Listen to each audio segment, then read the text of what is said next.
म पनि लेख्न सक्छु नामक पुस्तकको विमोचन गर्ने कार्यक्रम अहिले रहेको छ।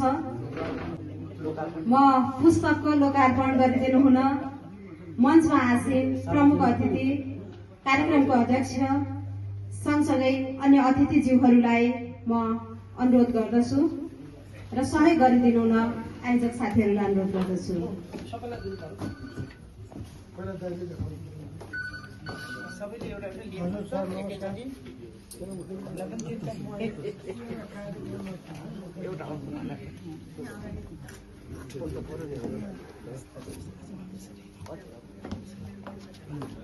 उपस्थित सम्पूर्ण व्यक्तित्वहरूलाई ताली बजाएर पुस्तकको लोकार्पणमा सहयोग गरिदिनु हुन अनुरोध गर्दछु।